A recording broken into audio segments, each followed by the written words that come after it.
সকাল থেকেই রাজধানী ঢাকা সহ দেশের বিভিন্ন স্থানে ঝড়ো বাতাস সহ বৃষ্টি ঝরছে। বঙ্গোপসাগরে সৃষ্টি হওয়া সুস্পষ্ট লঘুচাপটি নিম্নচাপে পরিণত হয়েছে। এর প্রভাবেই এই বৃষ্টি হচ্ছে বলে আবহাওয়া অফিস থেকে জানানো হয়। এছাড়া দেশের 4 সমুদ্র বন্দরে 3 নম্বর সতর্ক সংকেত দেখাতে বলা হয়েছে। আবহাওয়া অধিদপ্তর বলছে, দেশের বিভিন্ন স্থানে বৃষ্টি আজ থাকতে পারে সারাদিন। আগামীকালও বৃষ্টি হওয়ার সম্ভাবনা রয়েছে।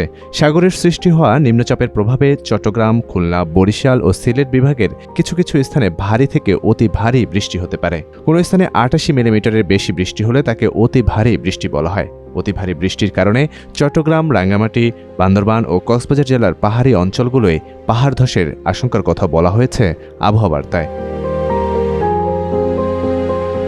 মে মাসের শুরু থেকে দেশের বিভিন্ন স্থানে তাপপ্রবাহ বয়ে যায়। চলতি মাসে দেশের সর্বোচ্চ তাপমাত্রা রেকর্ড করা হয়।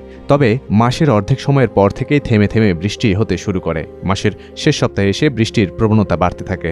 এরই মধ্যে আবার সাগরে লঘুচাপ দেখা দেয়। লঘুচাপটি এখন নিম্নচাপে পরিণত হয়েছে। তবে এ থেকে ঘূর্ণিঝড়ের কোনো আশঙ্কা নেই বলেই জানিয়েছেন আবহাওয়াবিদরা।